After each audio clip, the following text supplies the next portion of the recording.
وقالوا أإذا ضللنا في الأرض إنا لفي خلق جديد بل هم بلقاء ربهم كافرون قل يتوفاكم ملك الموت الذي وكل بكم ثم إلى ربكم ترجعون ولو ترى إذ المجرمون ناكسوا رؤوسهم عند ربهم ربنا أبصرنا وسمعنا فارجعنا نعمل صالحا إنا موقنون ولو شئنا لآتينا كل نفس هداها ولكن حق القول مني لأملأن جهنم من الجنة والناس أجمعين فذوقوا بما نسيتم لقاء يومكم هذا إنا نسيناكم وذوقوا عذاب الخلد بما كنتم تعملون إنما يؤمن بآياتنا الذين إذا ذكروا بها خروا سجدا وسبحوا بحمد ربهم وهم لا يستكبرون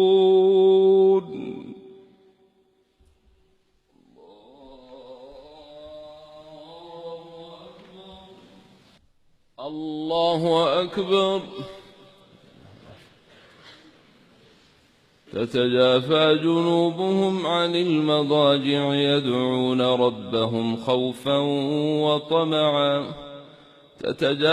جنوبهم عن المضاجع يدعون ربهم خوفا وطمعا ومما رزقناهم ينفقون فلا تعلم نفس ما أخفي لهم من قرة أعين جزاء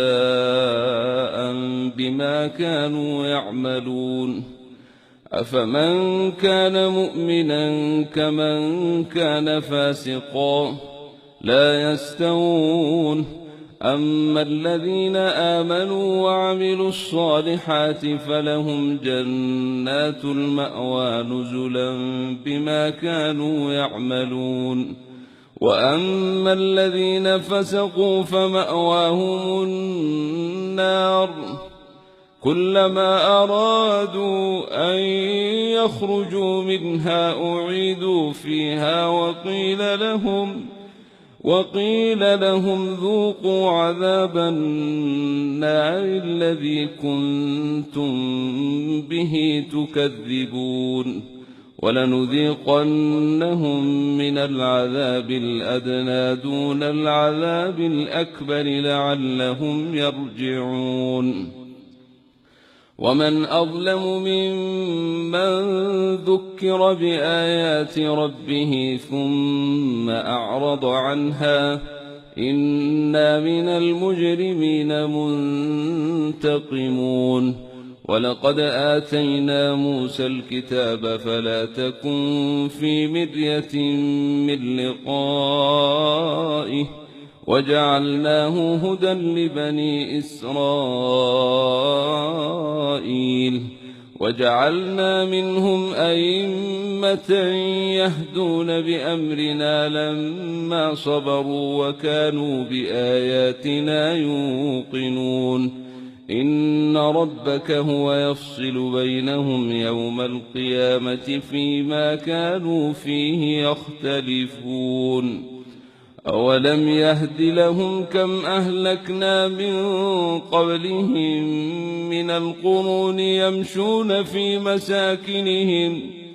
إن في ذلك لآيات أفلا يسمعون أولم يروا أنا نسوق الماء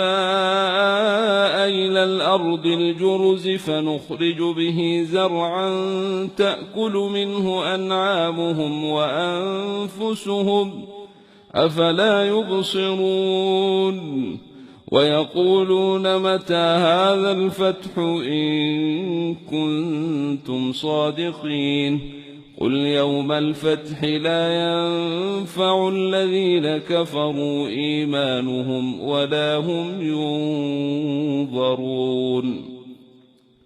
فأعرض عنهم وانتظر إنهم منتظرون.